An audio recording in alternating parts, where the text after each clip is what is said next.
What's happening, Post Shifters? Welcome back to another episode of the Post Shift Podcast. Of course, I'm your host, Shawn Soole. Today, we've got one of the most animated personalities in the hospitality industry right now, Danil Nevsky from Indie Bartender and if on Instagram as cocktailman. I got to push a couple more buttons as I always do, and I always get slack on this because I don't have I don't have a man in a chair. I have to do it all myself.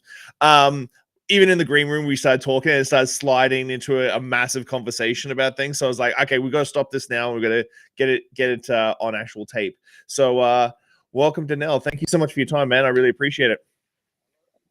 Having me. It's always nice to do these kind of things. And based on your room alone, like I'm excited to one day possibly go there because there's so much stuff I see in the background that looks so exciting. This is my little office out the back of my house. And so right now I'm working 4 days in Vancouver and then back home 3 days. Home, if you don't mind me asking. Victoria, BC. So just on the island, on Vancouver Island. Well, you're in for a good time. 50 best. Sorry, no. Yeah, 50 best. Yeah. It's coming to town. And considering I heard that Vancouver is the world's most expensive place, it's going to be an interesting moment. Really is. So let's kick it off. Like, how did you get your start in the cocktail industry? Realistically, I am just the classic story of you fall into it, right? Mm-hmm. You know, at the end of the day, I think a lot of people in bartending, we're all kind of the underdog story. I don't know if there's anyone who's like, I'm Batman. Oh, cool. My parents are millionaires and I've decided to go clean shit for a living. Why not? You know, here we go. I think most of us kind of tend to come usually from the lower societal scale, immigration or whatever, right? And then we find this industry wonderfully and we end up sticking into it. And that's pretty much my story. I was born in Russia, half my family is Ukrainian. By the time I was 7, I've lived in both countries. We lived on the border of Ukraine. My parents thought the 90s were a crappy time. Little do they know the 2020s were coming. So they moved and we moved to the UK. I lived in England, in London for 8 years. And then we moved to Scotland when I was 15. And essentially being kind of an immigrant family, you know, everyone chips in, right? You get on with it. So I remember when we moved to Scotland, the kind of life was on the up for my parents. My mother managed to get a job that her Soviet Union degree allowed her to work in oil and gas and petroleum, which is usually a much better paid job. And I remember asking my dad and my mom for some money to go on a date at the age of 15. Those dates where you just go to the cinema. Yeah. And my dad said, well, no, you're old enough to work for it. Go get a job. And they're 15 years old, right? This is an older time. And I said, well, my mom's got loads of money now. Look, we live in a nice house now. He goes, yeah, no, your mom has lots of money. You don't have any money. So I went and got a job as a waiter at a local 3-star hotel that catered for weddings. And that was the first step. And then it's the usual, oh, let me try this. Oh, I like the way the bartenders are behind the bar. Oh, look, I get to speak to people. Look at all these characters. Learning to bartend in Scotland is quite a unique experience. It's probably the most gender neutral part of the world. Everyone's wearing a skirt, you know. At weddings especially, no one's wearing panties. There's a lot to see. But at the same time, you're next to all these distilleries that are, you know, because they're right next door. They're like an hour's drive, or not even by distance, just because the roads suck. And so the people that used to come and do trainings at our hotels, because hotels were big business for whiskeys, these people were distillery workers. They weren't brand ambassadors. They were just people who worked in a distillery. Sometimes we'd have people from the cooperage come who they're not really telling you much about actually barrels. They're just telling you about the whiskey, having worked in the distillery for 20, 30 years, right? And so that was my kind of introduction into this world. And I guess being exposed to it at such a young age was the beginning of the journey. And then it was kind of, by the time I was 18, I didn't know what I wanted to do. I really didn't enjoy school. I really didn't enjoy university, but I was capable. And my mother said, why don't you study engineering, offshore engineering? because, Aberdeen was an oil and gas town. And so for lack of choice, I was like, cool, well, let's go do that. I have the grades. And I don't know what it's like in Canada, but in Scotland at that time, your first bachelor was free from the government if you qualified. Oh, wow. Or like it was like a very, very low interest rate, and it cost nothing. It was like $4,000 a year, which is ridiculous for the US, right? This is like crazy. And then I didn't even finish, but they ended up like half of my tuition fees I didn't have to pay the back. It was crazy stuff. The good old, I sound like a boomer now. The good old days.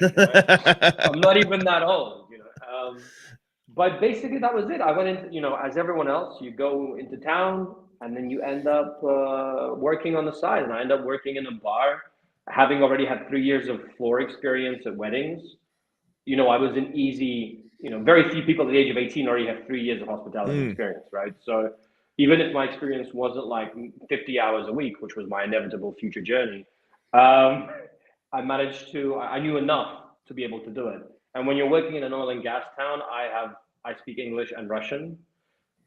So the engineers from Eastern Europe, I could communicate with them. So I was like really good for upselling, and they had money, but they couldn't talk. So it just worked out, realistically speaking. How did your parents take the fact that you didn't finish school and then, because I feel like there's a lot of kids out there that do that sort of track and like go to university, then fall in love with the hospitality industry. And you always hear, like, I don't think my mum understood that this was my real job till I was 30. I was shit, man. I'm like, this whole thing about everyone's an angel and everyone paints this amazing story about themselves. I have a romanticized version of my kind of upbringing. It'll take 45 minutes and I don't shut the fuck up. So that will take too long. But realistically, I was a crappy child. I did 2 years of university, and then, sorry, I did 3 years of university. And then I realized that there was no way that I was going to be able to do hospitality, and it was getting so hard to do the course. I had to like really commit. But at that time, I already started doing cocktail comps. I was already like assistant bar manager at a super young age in a nightclub, getting okay money, right? Like pretty good money for a kid at that age. And I was getting to travel a little bit because of getting into like national comps. Well, I didn't win. I just, like participated. And I lied to my parents. I was not a good kid. I lied to my parents. I told them that I was studying, and then I got invited actually to move to Amsterdam to help open a bar there as part of the opening team. And I told them that I transferred my course to an Amsterdam university, moved over, worked in that bar for 3 years, and only like 2 years in, when they were like, well, isn't it graduation? And I was like, about that. And at that time, the bar was a 50 best bar. We were quite high up. And for some reason, in my young head, I thought that would justify the lies and the bullshit. I was like, but I work in one of the worst bars in the world. Obviously, that does not justify this behavior. And me and my mom had a really hard time. We didn't talk really I ruined the relationship until I was 27, between the age of like, for 3 years, we didn't really speak because it was years of lying. And then my dad turned it around for us. My dad, going off on one of her rants to my dad about me being a crappy son. And my dad turned around and said, listen, realistically speaking, my dad told me this after, realistically speaking, your son is 27 years old. He is doing exactly what he wants. He's traveling the world. He's got a business. He never asks for money. He hasn't asked for money like our entire lives. He's gone to see the entire globe. He's happy, and he's the only son of 4 sons that is fully independent, right? And whenever it's your birthday, he always comes every year, regardless of where he is, and he's always there. Every other son we have is much more annoying and hassle and difficult to deal with than he is. Why are you giving him so much shit just because he didn't get a degree like you're pushing on all your kids. And she like that, apparently there was like a euphoria moment for her, and she really thought about it, and that turned it around for me. And yeah, like my dad kind of turned it around. My dad was never not as much pressure from him to finish university. No, he was just kind of like, this is like a very Eastern European, like old school boomer shit. Yeah. Get out of the house, earn your own money. Like, you're 18 now, strong like bull. Go. Yeah. To the factory with you. Go earn some cash. So you had a pretty prosperous bartending career. Obviously, you were talking about the bar in Amsterdam. What was the moment that the sort of indie bartender cocktail man sort of metamorphosis sort of happened from that like point of being a bartender to actually creating this sort of brand that you've sort of been building off for the last 5 years? Actually, I've had the Instagram tag since like 2012 or 13 when Instagram first came out. I like downloaded Instagram like around the time it came out, and then I was at this bar and I was like, well, I want to, my entire lifestyle is my bartending career. I have no other interests. So cocktail man, oh cool, whatever. And so I got the tag. And I've never deleted those posts. I like the idea that you can scroll my Instagram if you want to all the way back, and you can see where it started from. Like, luckily, I've always been not a weirdo. Like, so, well, that's questionable. That's questionable. That's questionable. But I mean, like, I've never had, like, some people have like those like racist tweets and some shit. I've never had that, simply because I've been an immigrant all my life, and my parents were fairly like liberal, I would say, like, where there was we didn't have any, like, I didn't have weird upbringing, so in that sense. And so I don't have any weird shit in my past that I know of that you can find, but I do like having it there, because whenever I feel like imposter syndrome, or whenever I like to scroll back and just see where it all started. It also reminds me how thin I used to be, and I always thought I was fat, and I used to look really good.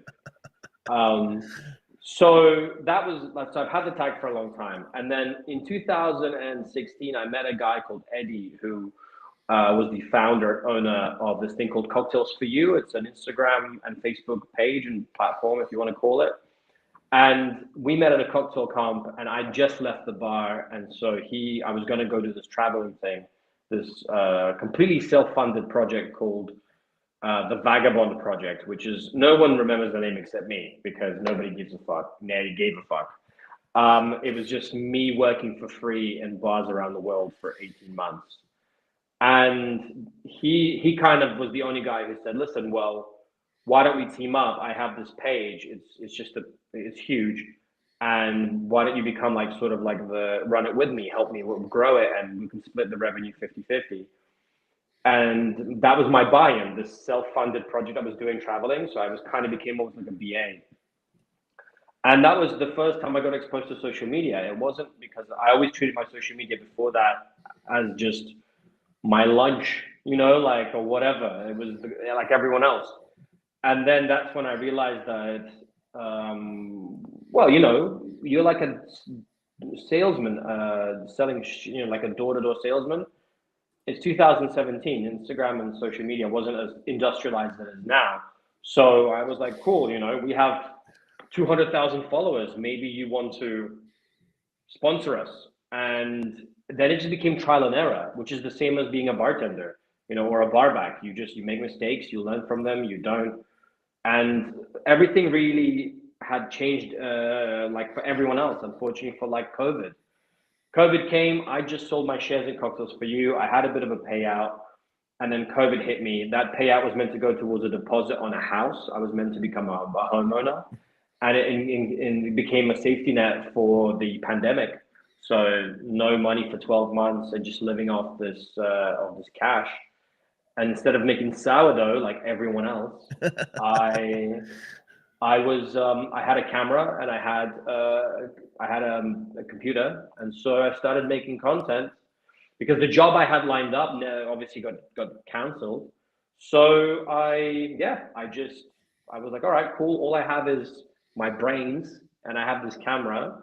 Let me just share whatever has happened in my life, and that's I already had 8,000 followers at that time, but that was just because I was the co-owner of this bigger platform. So it was like trickle down from that. I started putting out content 3 times a week, which became 5 times a week, which eventually became 7, 6 times a week. And that's kind of like the metamorphosis. And then Indie Bartender is basically I guess like I'm a product of Indie Bartender. Cocktailman is kind of, I sell myself as a product of that company. This is more like legals, right? So Indie Bartender is the parent company. And the initial idea was to create this, you know how the word influencer, we understand what it means now, but it's an icky word a little bit, but we understand what it means. I'm an influencer. It doesn't mean you actually are influential. It just means you have a large social media following and you sell that shit. That basically. But 10 years ago, influencer was kind of like, what do you do? What is exactly your job? And so the idea was that indie bartenders or independent bartenders, the initial idea was, well, what if we create these people who have like certain skills and talents within the bar industry, and then instead of creating brand ambassadors whose job is to sell the brand, we create kind of like this idea of like almost like athletes for Red Bull, right? You do the thing that you're good at, but you're wearing a Red Bull jersey.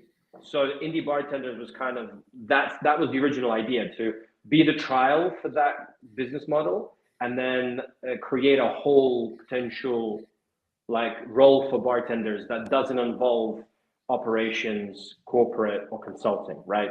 The independent bartenders. And it's social media heavy because you have to promote yourself on social media.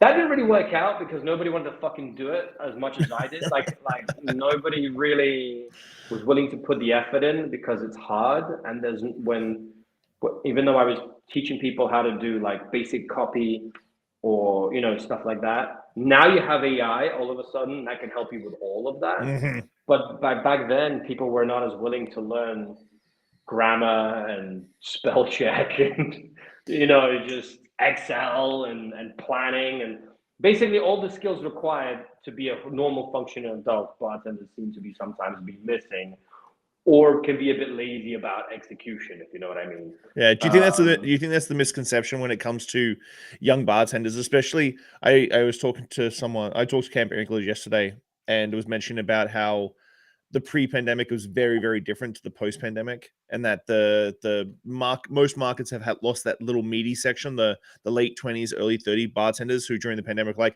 I want to become a real estate agent, or I'm going to go into computer programming. I'm done with the industry. Do you think that's the misconception of how much work it takes to do even social media to a degree? Like it's a full-time job, and I think a lot of people think it's just like a click, post it, cute, done.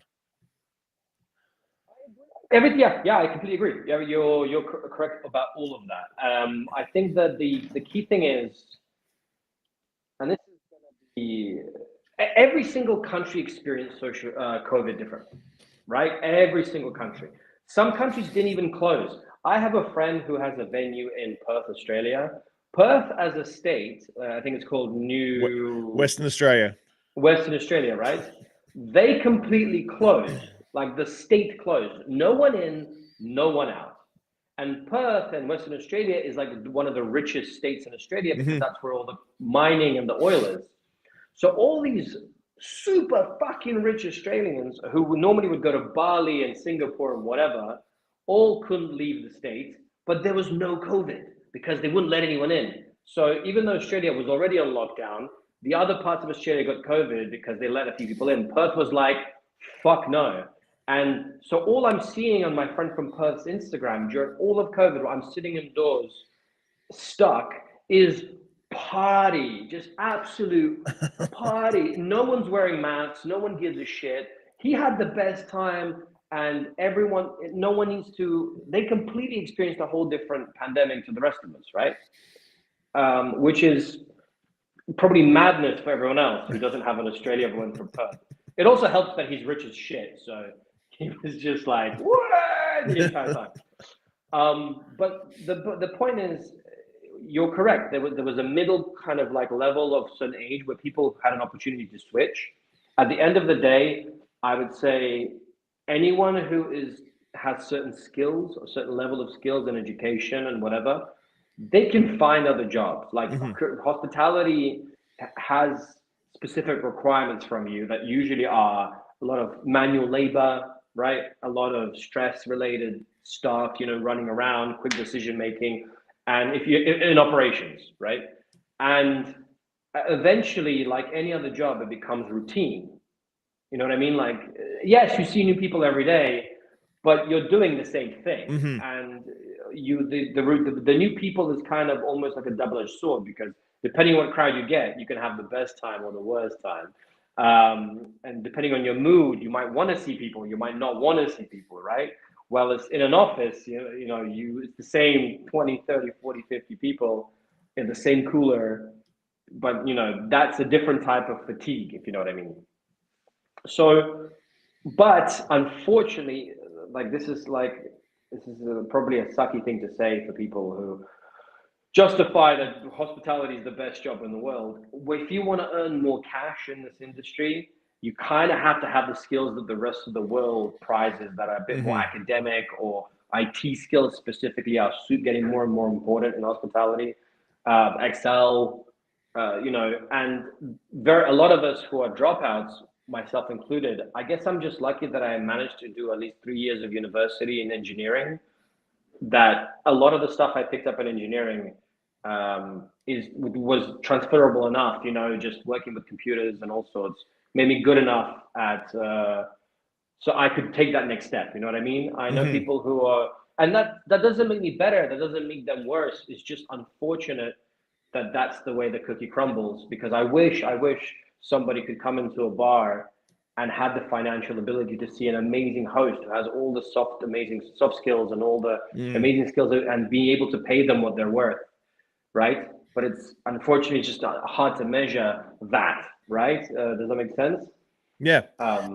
Do you have a lot of young bartenders hit you up now to sort of talk about how to turn themselves into a personal brand and turn it into a business?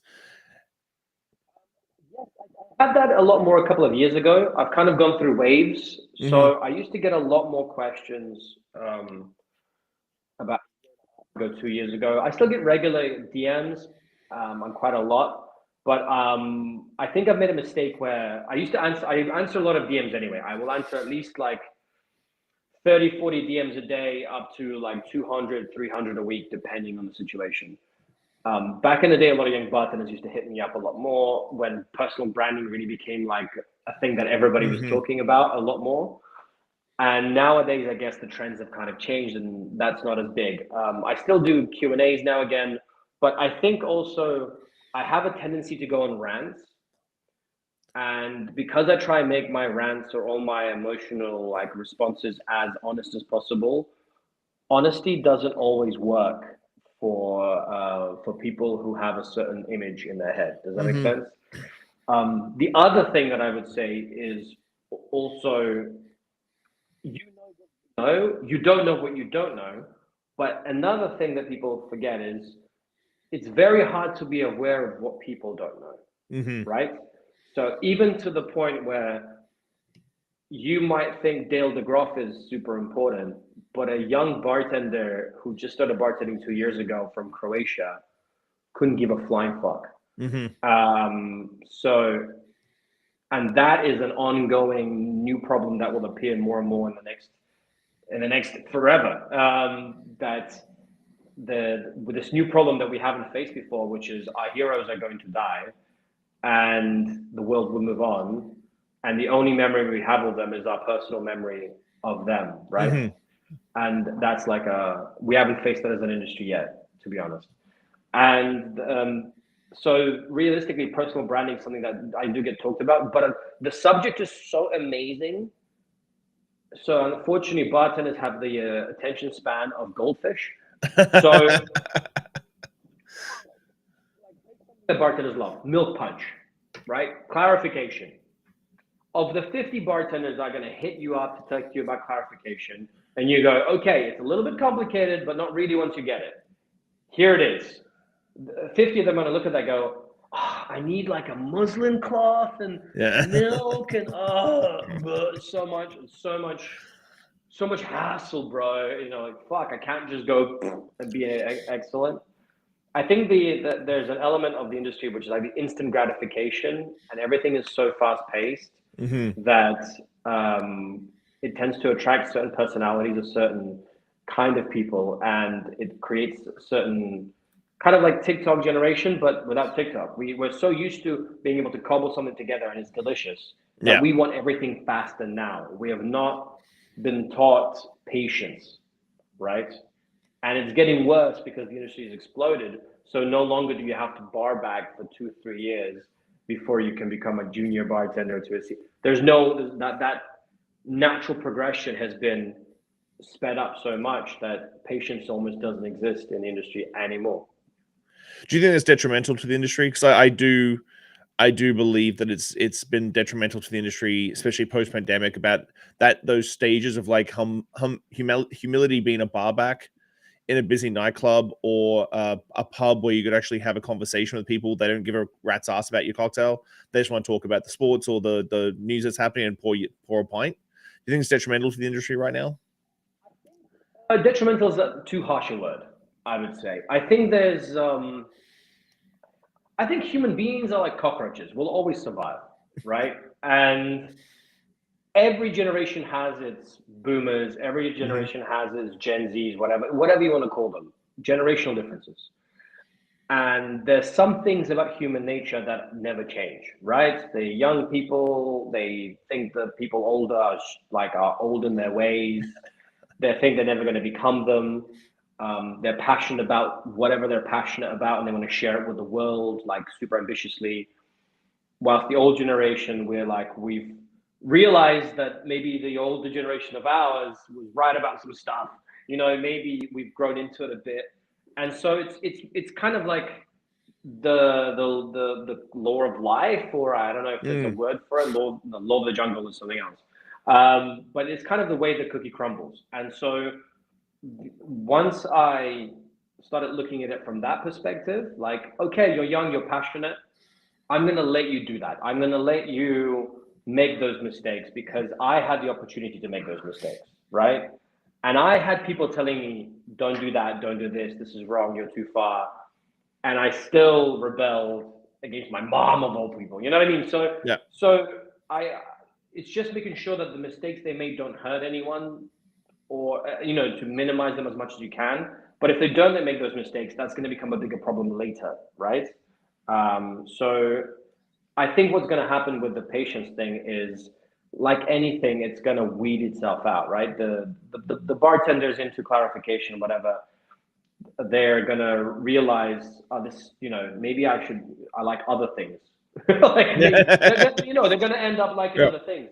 And I think it's just, it's kind of like Bitcoin. The more we give a problem too much attention, the worse it seems.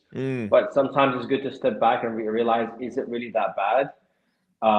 One of my favorite things that I like doing nowadays, because I've just been on the road to the same bar show so many times, if there ends up becoming a situation that I have like a little posse, which doesn't, I'm not saying that this happens all the time, but if it does, if there's like a little young posse, I try and be like, oh, you know what? I'm going to try and expose you to cool shit while we're here, that's not necessarily bartending related, but I'll listen to your bartending ambitions at the same time.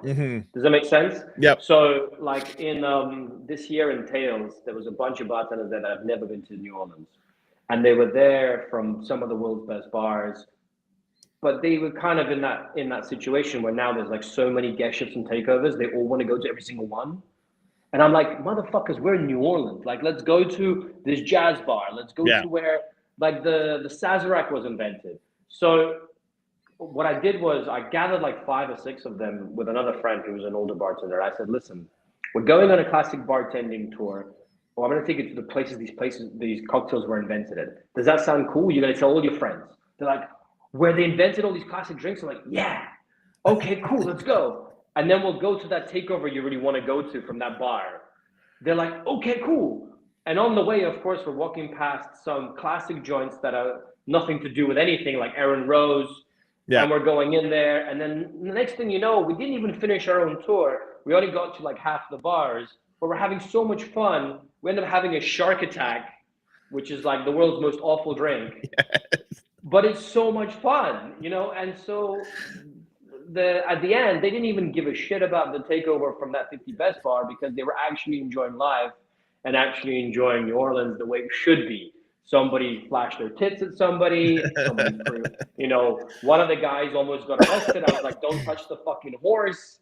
But, you know, like that's but that's what it should be about, you know. And so, and that's the way I do it, because otherwise, it keeps me young, I would say. It keeps me feeling like I'm whatever. And also, I feel like that's a much better way of spending time than sometimes I have a tendency to be a grumpy, cynical son of a bitch. And then some of my other grumpy, cynical, same age bartenders will sit and be like, these young bartenders with their blah.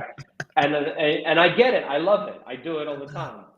But you know, it's sometimes it's good to be away from that, because it's the same 10 star tenders I talk to with the same 10 fucking conversations. I'd rather listen to this guy from Australia tell me a story and watch him have a shark attack, something that his boss from his 50 Best bar would think would be the most horrific thing that you could possibly do. Whatever, man. Like, that's more fun to me. Do you find, like, as you were saying earlier, like when people hit you up and some people get a little like shocked, do you find your honesty and your authenticity sometimes can be a double-edged sword when it comes to, because you've been, I've seen I've watched tons of your videos, and so many people share stuff too, and I have some of the same opinions, and I maybe articulate it slightly differently, but do you find your authenticity and your brutal honesty is a good double-edged sword for the industry when it comes to like talking about long hours, low pay, burnout, but also on the flip side, awards don't mean much, and all this sort of like pandering bullshit that we sort of posture around? The thing, right? So when you're not famous and you have a big mouth, you're a big mouth little shit. Shut the fuck up, right? And that's been most of my life, right? You know, it's just oh, Dan is running his mouth again, right? I remember my first ever brand training, and I'm friends with the brand ambassador. She's no longer a brand ambassador, but it was my first ever brand training, and it was Havana Club rum. And Mamie Sanchez, she was the brand ambassador at the time in the UK. She came in and she was telling us about the story about on the bottle, there's like this lady, like Heraldia, and she's telling us this like mythical story in Cuba that her husband was a sailor and he went away and never came back, and she's still standing at the harbor, you know, waiting for him. This like, but we hear these stories all the fucking time. These stories are all over, like Romeo and Juliet, whatever, all this shit. And mouthy dumb Dan calls it out. He's like, yeah, but that's like every other story in history. And she stood there, she looks at me, she's like, okay, but it's our brand story, so maybe don't be a dick about it, you know? And I sat there and I was like, fair enough. Everybody laughed, you know. I got put in my place in the most wonderful way. And, you know, that's just kind of part of character. I think you're judged very much whether or not what you're saying holds any weight, right? Because if you're loud for the sake of being loud, that's the way the society will view you. You know what I mean? So sometimes maybe people, at the end of the day, people will form whatever impression they want of you. If a person doesn't like you, they will simply not like you. It doesn't matter what you do. If they don't like you and they've decided they don't like you, it's very hard to turn them around. And if you haven't actually done anything bad towards them personally, then who gives a shit, right? At the end of the day, if you share opinions, whatever they may be, you have to understand that someone might have an opposing opinion, and somebody, because we live in a Western society where we try and uphold the rights of free speech and the right to have an opinion, for good or for bad, and it's a big discussion in the US right now. But my point is, unless you're a psycho, right? I'm saying like normal opinions, it's all right to have them. I understand why some people feel uncomfortable about sharing them. I understand, because usually sometimes you share something and you go into a discussion and it becomes really tough. It's a difficult discussion to have. Many of the topics, burnout, drug abuse, whatever, they're difficult things to have, to discuss. But I think that since we're in this industry and they are prevalent, it's worth discussing them. Mhm. I don't understand why a Hollywood actor can talk about alcohol abuse and drug abuse, and it's so hush hush in our industry when how many legends have died from overdose. And then even now, when because I don't, my drug, like, my approach to drugs is do whatever you feel like you want to do. It's your body. Just don't force it upon anyone else. Like, don't be that person that let everybody make their choice independently, and be wary of the consequences. Mhm. Right? Like that. Like that's it. At the end of the day, you're responsible for yourself. I'm a big fan of self responsibility. Of course, if someone's gonna have a bad situation happen to them, I'll be there to help out like any normal human being. But at the same time, if someone in our industry who's a notorious cokehead, and there's always a douchebag when they're on coke, and most people are douchebags when they're on coke. I haven't met a lot of fucking Jesus Christ cocaine superheroes. But if someone's skiing uphill 24/7, I'm not going to turn around when they finally kick the bucket and everyone does their quintessential "what a great person" post that they're going to forget about in a week later. I'm not going to participate in that stupid theater, that bullshit. This person was an addict, never treated it, probably hurt a whole bunch of people in the process. A whole bunch of people were hurt in the process of getting that shit up his nose. So I'm not going to participate just because he did a few good things for a few good people. It's just not my game. Mhm. And I'm not asking people to behave like me. That's who I am. And one of the things that I think that people need to grow up with when it comes to social media is people on social media are not politicians. They're not public servants, right? And they should be treated with the same skepticism and cynicism and everything as any other human being you meet, right? One of the good filters for it is if they're talking about subjects such as, I don't know, human rights or fucking abortion or whatever, I treat them the same way as I would treat somebody talking about this in a dive bar at 2 a.m., right? All right, some moron screaming about gay rights at the end of the bar. Do I need to pay attention to this idiot? They're drunk. Are they hurting anybody? Whatever, like, oh, you're just an idiot. All right, cool, get out of the bar. I don't want to be a part of it. Or I leave. I don't need to participate in it. Mhm. Right? For me, that person doesn't mean shit. Just because they scream loud, it doesn't mean anything to me. And when people kind of switch to this mentality, social media influencers will have no real weight. They wouldn't really Mhm. matter anymore because you're not going to let someone like that influence your life. And I think that's something that's going to happen. We're going to slowly like learn this. It's kind of like the boomers getting scams for Nigerian princess and trying to find somewhere to deposit cash. Yeah. A veteran internet user understands that is a scam. Like, no one's going to click that link. So the same thing I think is going to happen with the younger generation. They're going to see the shitcoin scams, the influencers doing stuff that is not real.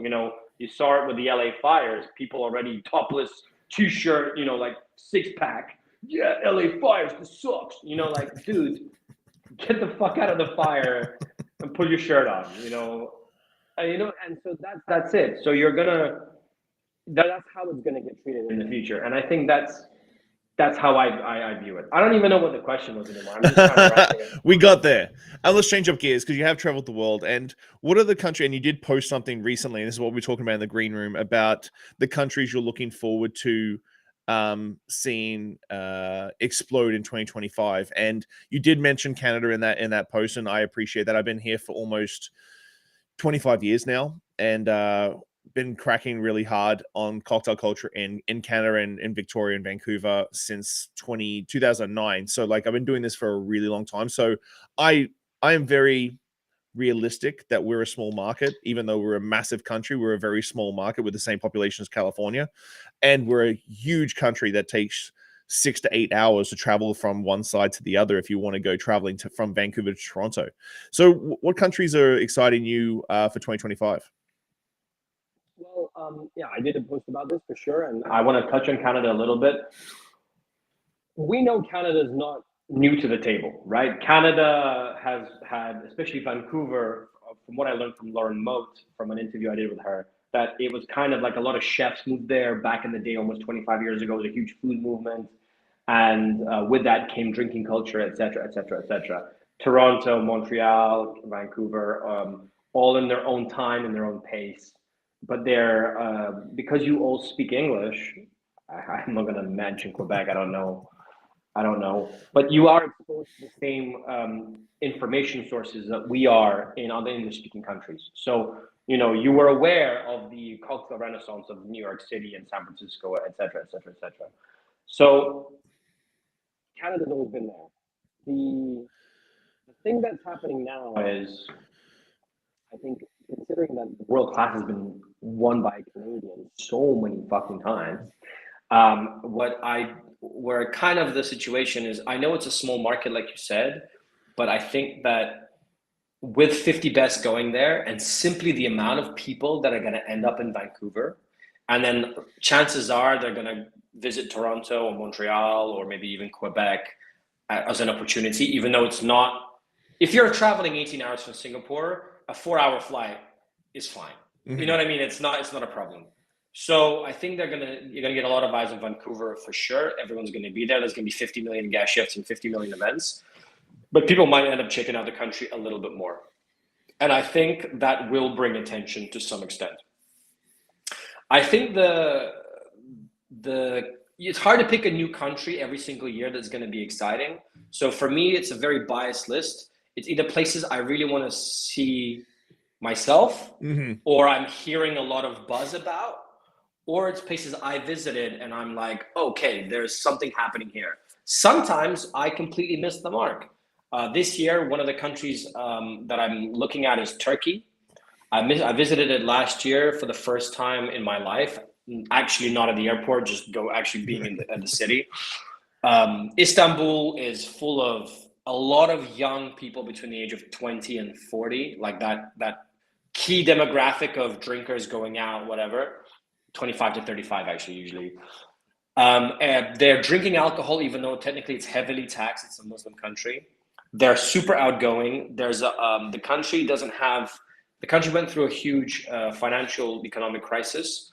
So the rent is super low. So it's kind of like it's rife for young people to go out, to be outside, to be creative, right? There's a huge food culture that is like spices and all sorts. So Istanbul used to be Constantinople. So it has, and I saw so many people drinking natural wine, craft beer, cocktail bars everywhere. We've never heard of them, even though they're right next to us in Europe. Mm-hmm. But they are into it. They've bought the equipment. They started experimenting. It's live. The only difficulty thing is nobody speaks English. So it's a closed market. It's for Turkish people. They don't speak any other language, right? Of course, there are some people, but it's a very low level. And that, unfortunately, is what's going to be the make it or break it, right? So it's an exciting market when you're there. As if you're a drinker or like eating, you're going to find amazing food that's on par and unique as what we find in Mexico, right? The Turkish food that we think we know is nothing like what they have over there, right? It's not shawarma. That's mm-hmm. not what they eat every day. Just like sushi is not the everyday cuisine of Japanese people. But if people, it seems like brands are willing to invest in the country. A lot of brands are going over there mm-hmm. because it's a good place to invest. And where brands funnel their money, then bartenders come, takeovers, blah, blah, blah. And then as a result, the local bars ask to also travel. So that's why I see it as an exciting place where we might see them make a bit of a splash. But at the end of the day, if none of the local movers and shakers of Turkey at least learn a bit of English or hire somebody that does, no one in the rest of the world is going to ever know. It's information exchange. With Canada, I see a similar problem, and we got into it in the green room. I mentioned that I don't see what makes a Canadian bartender a Canadian bartender. Like, let's get into that, right? A lot of bartenders from different countries are essentially painted based on their culture and their heritage. Italian bartenders, Campari should be giving every Italian bartender a $1 like bumping their salary worldwide for promoting Negronis and Camparis and Aperol Spritzes. It's the only reason that company's grown so much. It's simply young hospitality professionals just sharing the culture. But if you say Italian bartender, you're thinking, okay, there's suits, the babadi budadi, whatever. There's Italians, Negronis, Campari, cool. French, you have your sous, you have your chartreuse, you have Harry's Bar in New York, the Bloody Mary, champagne, blah, blah, blah. British, you have gin. Scottish, you have, each one of them has a thing, right? Generally, when we say American bartenders, there's bourbon, we tend to have an image based on the renaissance of the bar. So classic drinks, brown, bitter, and stirred, the white shirt, black vest, that kind of a classic, we call it the classic American look, right? And so that's kind of the image that the American bartenders have outside of America. Whether or not that's true is a whole different discussion, right? And I'm sure that there is differences and I'm sure there's whatever, but that's the image, right? If you hear American bartender, you usually see they're slick, they're very media trained, they're usually super into Amaro and mezcal, and usually classic drinks, and that's fair enough. Whatever. Now, what makes a Canadian bartender? What is the thing? What is maple syrup? And that's, I know it's cliche. I know could be grinding people's ears right now, but you have to think it's not about what you know. It's also what other people think. And so if we put an American, two guest bartenders, one American, one Canadian, behind the bar, and we don't let them speak so nobody can tell that they're from two different countries, will we see a significant difference in drink styles, in behavior, in the way they dress, in the way they act?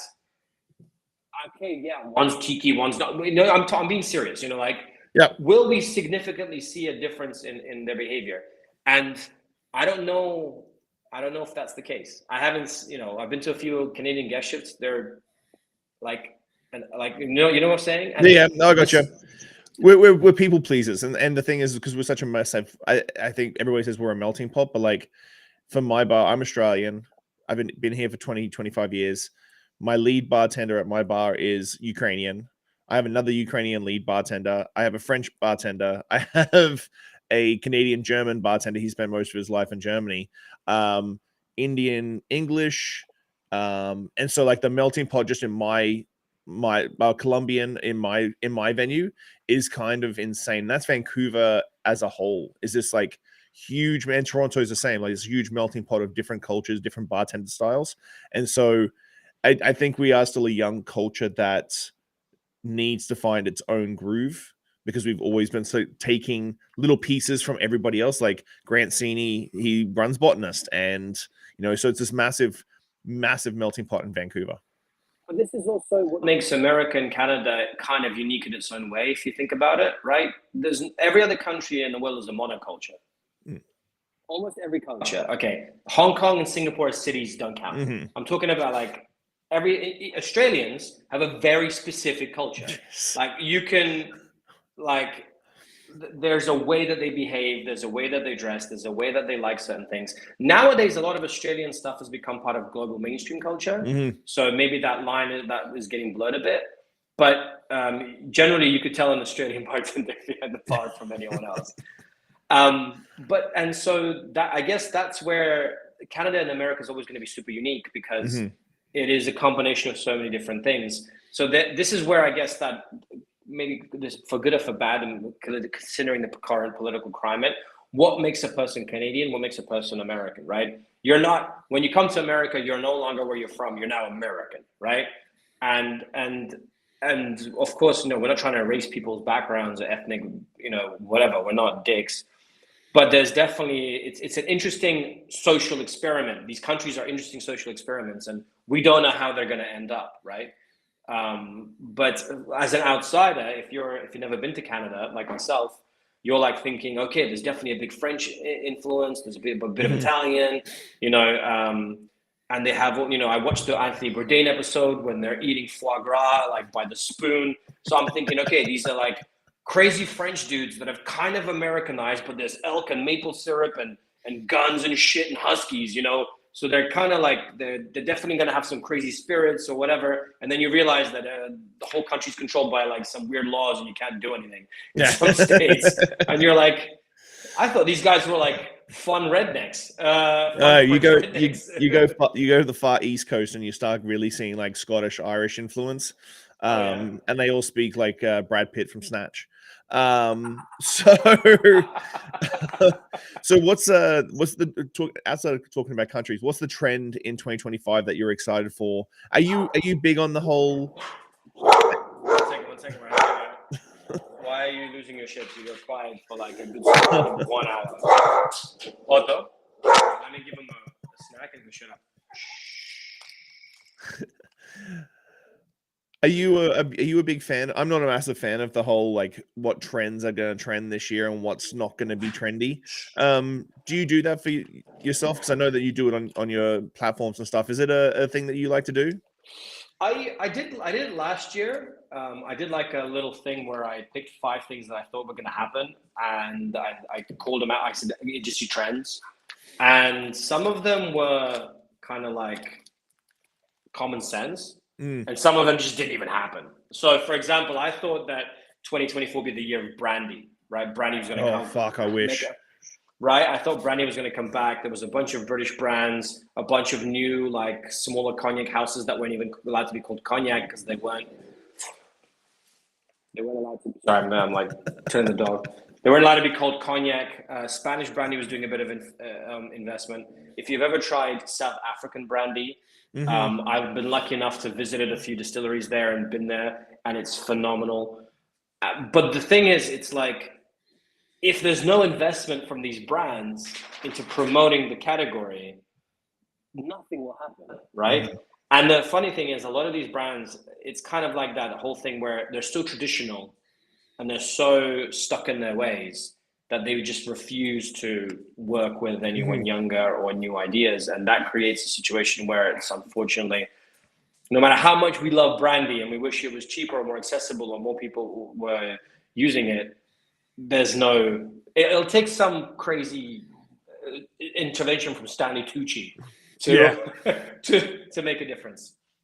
And that's an example of it. I think one of the things that are going to come back this year is creamy and fluffy drinks. I think that we've clarified the fuck out of everything that can be clarified. And ironically enough, like, I remember, like, some people don't even clarify very well or make milk punch very well. Like, if you don't go through the slow process and do it correctly, it could be a bit bland. Just right. And I've tried really good milk punches. I've tried really bad ones. Some people add too much sourness to them. They're not meant to be sour. So, but this is the same with a technique becoming mainstream and everybody's using it. You know, some people do it well, some people do it badly, whatever. But my point is, I think that creamy and fluffy drinks might come back. I know they never really left. They've always been around. You know what I mean? I don't think we're going to discover anything hugely new, right? Like, we're just now cycling back and forth. And again, every single country has its own different trends. A good tool I like to use for trend hunting is Google Trends. There's an actual website called Google Trends. And if you look at that and you type in certain keywords, you can see what's actively trending. You can ask to even watch certain keywords and they'll email you when it's on the app. So like Negroni's Sbagliato after that interview with the Game of Thrones actress was like insane for like a month. And so I think we've got nothing new to discover. Absolutely not. Nowadays, pop culture plays such a significant role in food and drinks that Sbagliato, Tucci, etc., etc., etc. I think they're going to be those lines are going to be blurred some more. But I think that I'm personally excited about creamy and fluffy drinks. Like I remember trying the Ramos twist in Bar Nouveau in Remy's new bar in Paris, and the Ramos twist was like Greek yogurt, some other stuff. Everything you can buy off the shelf, no homemades, and it was phenomenal. It was delicious. And then I'm go to another bar, not in Paris. Oh, they have a creamy drink, and another one. So I'm seeing it kind of crop back, and that's interesting. So that's just pattern spotting. But in terms of, if you look at the last 5 years, people have talked about the same trends every single year and every single trend piece. Sherry is always on the rise, it's been dying. Based on sales volumes, it's dying. I don't know how much more mezcal, raicilla, sotol, bocanora. Like every year we discover a new agave category within the agave category, right? First it was mezcal, then it became raicilla, then it became sotol, then it became bocanora. Now people are talking about other stuff. Now there's agaves growing in India, the Andes Mountains, and South Africa. And Australia. And Australia, fantastic. Yeah. So let's make up another thing. Why not? So that's kind of it. Like other than creamy and fluffy, I don't see much of anything. I think the things that I'm excited about is I'm learning about more and more is eau de vie and distillation of fruits. So there's a distillery in the UK called Capriola's Distillery, and they're like really like not kilometer zero, but they only get fruit within vintage from the local area. But where I realized why that 250 ml of the eau de vie is worth 150 Canadian dollars is because the ratio of fruit to spirit they use is so high. Oh yeah. That the amount of flavor in the eau de vie is crazy. So only 5 ml of that eau de vie is used in a drink in Remy's bar in London, and it's so flavorsome. So it's not about the quantity, it's about the quality. And then the flavor. And so nowadays, I'm looking into what other distilleries are possibly doing this or could be doing this, or what is out there. The other things that I'm personally researching that I know that might be, they might be interesting is enzymes. I think enzymes are finally making their way into drinks more and more. We have a company here in Catalonia that sells enzymes that are food grade that I have been playing with as well here in the lab. And that opens up a whole new. I've been following you enzyme work. I like a lot of it, the amylase and all that sort of stuff. I think I agree. There's a whole bunch of stuff that needs to be looked at for enzymes. There's so much stuff you can do and different things you can make with it. For me, it was like the carrot one was amazing. Like I've always struggled using fresh carrot juice. You would possibly add some ascorbic acid to it to keep it fresh and whatever. But with this enzyme to make this like natural flavor, and it's so bright and so delicious, was phenomenal. I found that interesting. And then the last thing is I've been getting into is freeze dry stuff.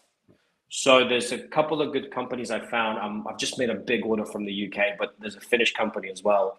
They have wild berries that are harvested in season and they freeze dry it immediately within like 8 hours. And you can buy the powder. And I've done a side-by-side test of like, for example, even the strawberry. So you can buy fresh strawberries here from the most expensive strawberry producer I can find in Barcelona. It's like 10 USD equivalent for like a small little thing of strawberries. Then I find frozen strawberries from the cheapest supermarket ever.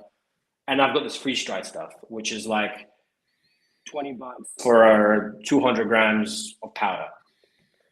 The freeze-dried stuff added into a sugar syrup, kind of cordial, right? 1-to-1 sugar syrup with a bit of ascorbic acid has more flavor, more aroma, and better color than anything I could make with the organic super farm strawberries or the frozen ones. And the frozen one, cheaper ones, were better flavor than the fresh ones from the farm. So in my mind, I'm like, cool, you can travel with freeze-dried to guest shifts. Yeah. It's shelf-stable. You can just add it to, and it's what was it, 200 grams of freeze-dried strawberries is like 2 kilos of fresh. But they're harvested when they should be harvested in season, and they taste phenomenal. And you can get so many other flavors and so many fruits that you normally can't get. For example, gooseberries. This is very geeky bartender like chat now. I went from philosophy down to like, here's little ingredients I'm into.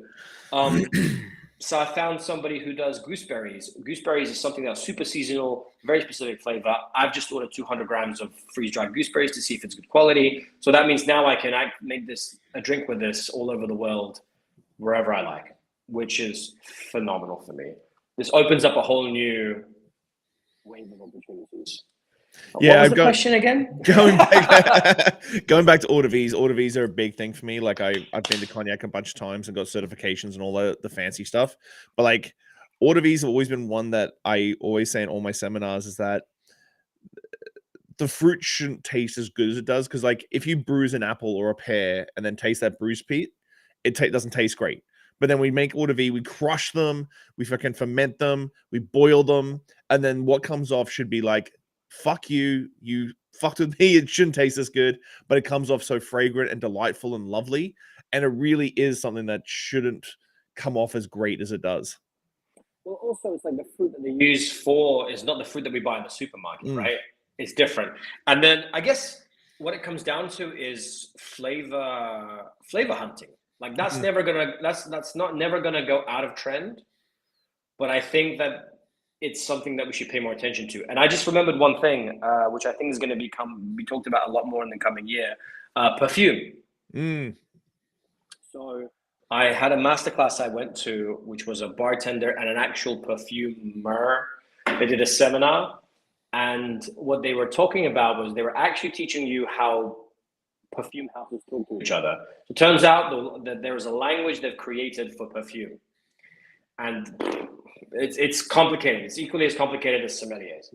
And they've created a language how they describe flavor, and they separate taste and flavor. So, for example, what is the flavor of sweet? It doesn't have a flavor. That's a taste. But they've actually see what I'm saying? And so they're talking about aromatics only. So they've created this like alphabet of what they call flavor, and they specifically talk about smell and organoleptic flavors. And it was a Jameson sponsored thing. They basically gave us Jameson Black Barrel, and they showed us how through all these like 12 different categories of perfumes, how you can make a delicious drink with Jameson Black Barrel and how it pairs with a bazillion different things just through aromatic pairings. Pairings and contrasts. They did both. And I sat there and I was like, I feel like I'm getting schooled right now. All my knowledge of drinks and everything I thought that was smart. I never thought that you could do so much, right? I just felt like a child. It was like being born again. And so I think that if bartenders get into that and actually go contact a local perfume house, every single country has one. Every single country has a perfumist or some artisanal fucking bespoke, blah blah blah, and go and learn this. And it's not actually expensive, and most of them are open to teaching. They're super nice.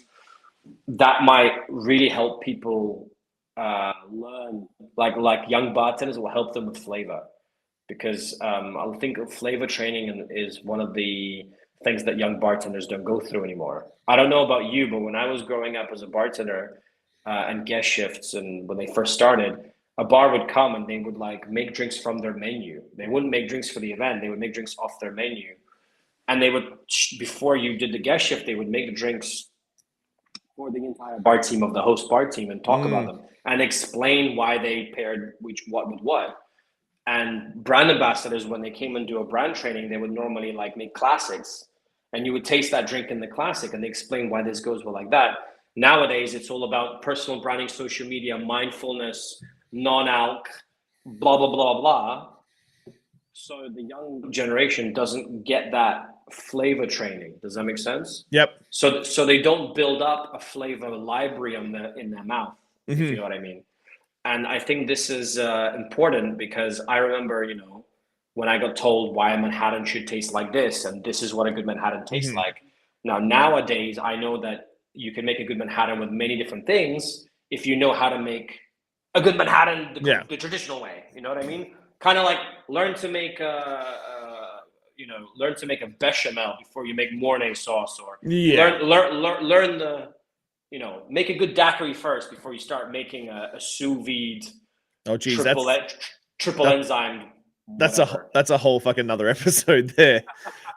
Before we get into the end of the show, if you had to start over from zero connections, no reputation, and just your skills, what would be your first move for a young bartender listening to this or watching this? What would be your first move to get the ball rolling, to build your personal brand? Okay, personal brand specifically, or just a bartending career? Both. Let's do bartending career. All right, so they're interconnected, right? If I just spoke English, right, that's it, and I had a good Western passport, because you're Canada, I have a British passport, whatever, right? And I'm not in a big city. I'm not in London. I'm not in the capital. I'm in a smaller town. First thing I would do is, and I've just started bartending, so I'm not, I know the industry, but I don't know the industry. First thing I would do is I'd be like, okay, cool. I am just a bartender. I have ambitions of getting better. So I might want to be a head bartender, a bar manager, or something one day. Great. That's the first thing. Identify my weaknesses, right? What am I not good at? And then also identify, what do I like, right? Do I want to manage people? No, cool. Creativity all the way. Do I want to run different venues? Yes, cool. What kind? Pubs, nightclubs, cocktail bars, right? Define, ask yourself some questions that will identify your strengths and your weaknesses. Okay, cool. I don't know shit about classic drinks. Let's fix that. Can I buy a book? Can I take a course? Can I go and get a job in a bar that's classically minded? Let's turn that weakness into, like, at least solve it, right? Mm-hmm. That would be the first thing. The second thing is I probably want to get paid better, right? So you go to your person who's your boss and you go, how does that happen? What do I need to learn so I can get paid better? What needs to happen? See, I'm not telling the young bartenders what to do. I'm telling the questions they need to ask to find out. And let's just say I've done that. And so let's say my answer is I want to work in a 50 best bar, which a lot of them do. I want to win awards. I want to travel. I want to do comps, right? Which means I need to travel to a place that has a 50 best bar, that has let's just say that's the angle. Cool. So which one do I want to work in? What kind of bar do I want to work in? Let's open up the list, filter through it. Which one do I want to work in? Cool. Where is it? Cool. What are the requirements to go there? Right? How do I reach out? How do I start forming a connection? Hey, listen, I'd like to work, hi, I'm blah, blah, blah. I'd like to work where you are. What's the worst thing going to happen? You're not going to get the job? Oh, no. Cool. Okay. We don't know who you are. You don't live in our city. You can't work here. You don't have a visa. If I can fix all of that, will I get a job? We don't have anything open for you right now, but we can get in touch with you when we're ready. I'm like, all right, cool. And you see, it's all just problem solving. Mm-hmm. So that would be the way I would approach it. Find out my weaknesses, look at my strengths, try and fix my weaknesses to meet my goals. And then get off your ass and go. I'm sorry, but just do it. Nike all the way. That's the way I would approach it. If I'm into mezcal, if I'm into tequila, cool. Which tequila mezcal bars I can work in? Are they in my city? Are they in my country? Do I have to go somewhere else? Of course, that requires sacrifices and trade-offs. You may be away from your family, you might be in a relationship, whatever, right? For personal branding, it's a different game, but it's also similar, if you know what I mean. So personal branding starts the same way. What am I good at? What am I weak at, right? If I'm a bar back working in an okay bar that has cocktails, but has a cocktail program, it might not be super famous, but it has a cocktail program, and I want to start posting online about stuff, but I'm feeling insecure because what do I know? I'm a young barback. You have to remember how many young barbacks are there in the world who are in exactly the same position, right? So your entire social media will be about you discovering, and it'll be authentic because it's you discovering, because you don't know anything. So other people in the same place are gonna completely be empathetic, and you're gonna possibly ask the dumb questions or whatever that they are scared to ask that you can ask, right? You can literally do a series called The 10 Dumb Questions I Asked at This Bar Seminar. And by calling them out as being dumb questions, because you're saying you're young and inexperienced, that if anyone posts a comment saying you're a dumbass, they look like an asshole, because you've said it. You're like, I'm learning. I have no idea. This could be dumb. But then how many other people might comment going, shit, I was wondering about that too. Finally, somebody asked it. You know, I was scared to ask it myself. See what I'm saying? Yep. Like your voice has a place, and realistically, social media is opt-in. People opt in to follow your shit. So every single person who follows your shit is awesome. 100 people seeing your Instagram story or liking your post. Have you seen 100 people in a room? That's a lot of people. That's a lot of people. So the key thing is, in my opinion, is showcasing yourself. And you have to remember is, if you really want to understand if you're doing a good job, show it to your mom or your grandmother, right? And go, what do you think of this? And if your mom is looking confused, so is another person. Or if you're, you know, like, she's like, what are you talking about here? I don't understand. Cool, I haven't explained it correctly, right? Oh, where are you here? I don't understand. I can't see what's going on. Oh, I'm moving the camera too much around. They don't understand where exactly I am and what's going on. Oh, you went to this bar show. How was it? It's just 15 clips of you doing smashing shots. Right, so you didn't really explain what happened at this bar show, where it was, or what was going on. See what I mean? Yeah. It's when you look at it that way, it's kind of much easier, right? And it kind of breaks it down, the problem. It's not, how do I build a personal brand? It's like, just communicate. Yeah. That's perfect. Okay, so at the end of every episode, I do 5 deep podcast questions. So we're going to get into your deep philosophies. We've been pretty. I'm gonna put on a charger. I think we've gone through my entire iPad charge. 1 second. Here we go. And we're in. I'm on 2%. Holy shit! Yeah, that was close. That was close. I wasn't paying attention. I was like, oh, So, what is one life lesson or experience that has shaped your perspective the most, and how do you carry that forward in your life? Okay. My mother used to always say, "Those who don't take risks don't drink champagne." I have no idea where this phrase comes from. I don't know if it's some old, like, Soviet Union, Dostoevsky style Russian literature depressing book, but she kind of always said it when I was growing up, and she referred to it when they moved from country to country and emigrated to the UK. So I have pretty much completely been embraced this thing. I would rather do the thing and try it out than not try it at all. And every single thing, every risk I've taken, I have made a lot of mistakes and I've got a lot of failures, but somehow the net is 2 to 1 at least, if not 3 to 1 to positive things that have come out of it. Right. So don't love that one. That's it. Those who don't take risks, don't drink champagne. I don't even like champagne that much. It's all right. Like, I'd rather do tequila. If you could leave one lasting message or piece of wisdom for the world, what would it be and why? It's an old Scottish saying that I was taught by a regular when I was bartending in a pub. It's, you have 2 ears, 2 eyes, 1 mouth. Use them in that proportion.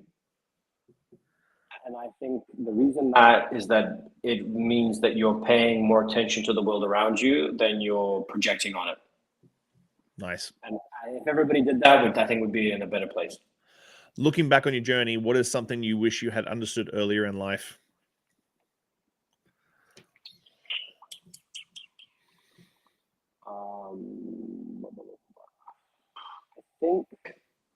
I think this one's cliche, but it's that you're enough. Like it's okay. Like you are exactly where you should be, and it's fine to be there. Like you are enough as a human being. You don't. No one else matters. No, not in a douchey way. Like it's okay to be who I am in your skin. It's fine. Like, does that make sense? Yep. For someone out there, you're everything. And so learn to love yourself as much as the way your mom loves you, hopefully. How do you define success, and has your definition of it changed over time? I'll probably answer this one. I used to define success as 3 different paths. There was fame, glory, and fame, glory, and fuck. Like you can want to be famous, so that everybody knows who you are. You want to be respected, and that's usually from people around you, from like your colleagues and stuff. And you want to, and glory, I don't know why glory was kind of you up against yourself, right? So success, and all three kind of lead to money. That was kind of my mindset. So you could get money if you were famous, you could get money if you're respected by your colleagues within your industry. And if you always challenge yourself every day, you could possibly get money. I don't know why all roads led to money. I don't remember. And I'm still very ambitious and have huge plans. So I would say the way I view success now is kind of lame. My version of success now is, can I carry on doing everything I want to do if all of the money stops? Does that make sense? Mm-hmm. So, because everything kind of revolves around money in the world, and I used to revolve around money a lot. So I have enough financial independence now that if all my brand partners and all my trips got canceled, I could still make the content I want to make and still do what I want to do for the next 12 months. I know that's kind of a bit more of a weird direct answer. If I can give a third answer, is that success is whatever it is that actually makes you happy. And that definition will change, depends on what you choose to make you happy through life. Perfect. What do you hope your legacy will be, and what steps are you taking to build it?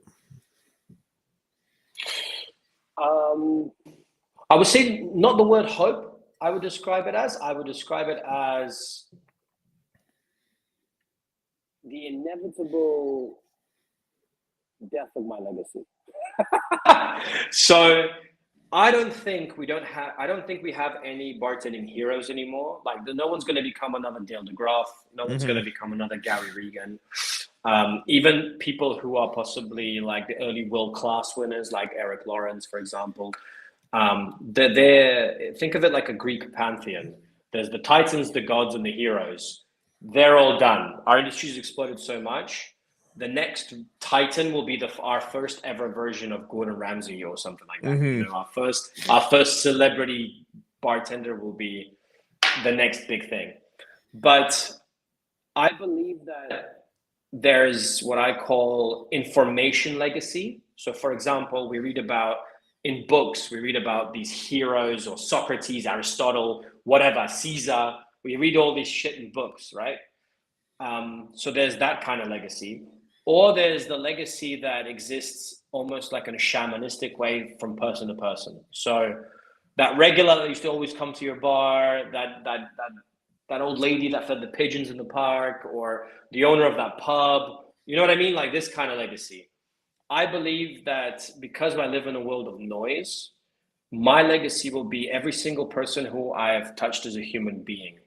As in like every single person I've DM'd, and I continue DMing young bartenders from all over the world. They need advice and whatever, and I'm speaking to them all the time, even though there is no financial benefit or real benefit. It's just my human energy going like time. And so indie bartender and all the free stuff we have on there, if that helps somebody, if somebody's going to turn around and say, I learned about this enzymes thanks to indie bartender, you can go on and use it now and it's free of charge and it's open source, and that Dan did that, that's going to be my legacy. And when the money runs out to host that website, that legacy will stop spreading. But maybe 30, 40 years down the line or more, some bartenders will go, I remember when this loudmouth asshole was on Instagram. Remember Instagram was talking about this kind of stuff. So that's kind of what it's not even I hope, I just assume that's what's going to happen, which is a bad thing to say. And that's what I'm doing to build it. Actually, I don't know when this product is going to come out, but in the next 10 days, we're launching sneak preview exclusive. We're launching a global cocktail menu database on the website. It's almost finished. So it's 106 menus from all over the world that I've collected over time. Free to use, free to browse, high quality zooms. You can like what year they were made, which country, which bar. And currently we're getting the names of every single person who was involved with the creation of that menu. And the aim is to create the world's only, well, it is the world's only, the world's largest cocktail menu database to inspire bartenders worldwide so people can see what other bars around the world are doing, but also to give bartenders who maybe aren't the owner or the head bartender or the face of the bar a online footprint. So if you worked in like 5 different cool bars and you were a bartender there, we'll have our name on your name on our website as a person who works in. So we're giving you agency. We're giving you an opportunity to put that on your resume and it exists somewhere for someone else to see. So the prerequisite to go on our database, prerequisite, is that this information is shared. If your menu is submitted as it was made by all me, I refuse to believe that. Like so that's what we're building next, and it's going to be free for everyone to use. And we're actually put some money behind an actual PR company to try and make as much noise as possible, because I realize the reach on Instagram is only so big. And the idea is that once we launch it, people are going to start sending us their menus, and then we're going to just build that. And our goal is to hit 1,000 menus by the end of the year. Wow. That's incredible. Well, man, this has been an absolute monster episode. I don't think I've done an episode this long in a really long time. Sorry, I don't No, it's perfect. It was awesome. And I really appreciate your time. And I know the time difference and everything has been a little bit challenging, because it's always a little bit challenging when it comes to West Coast Canada to middle of Europe and that sort of thing. You must have got up at like 6 o'clock in the morning to talk. No, it's not so bad. It's not so bad. I was up at like 8 a.m., 7:30. But I really appreciate your time, and hopefully we could hang out and have a shot of tequila very soon. Hopefully soon. I will not be coming for 50 Best. I'm so sorry. I wasn't even invited, so it doesn't really matter. But there is plans to come to Vancouver with Flor de Cana at some point, because they're one of my global friends. Yep. Pending. So let me work on that. And if that happens, we're definitely going to drink tequila, not champagne. Yeah. Well, enjoy the rest of your evening, man. Thank you so much again. It's been an honor. Thank you for having me. And looking forward to the episode. Thanks, buddy. Appreciate it. No worries. Bye. No idea.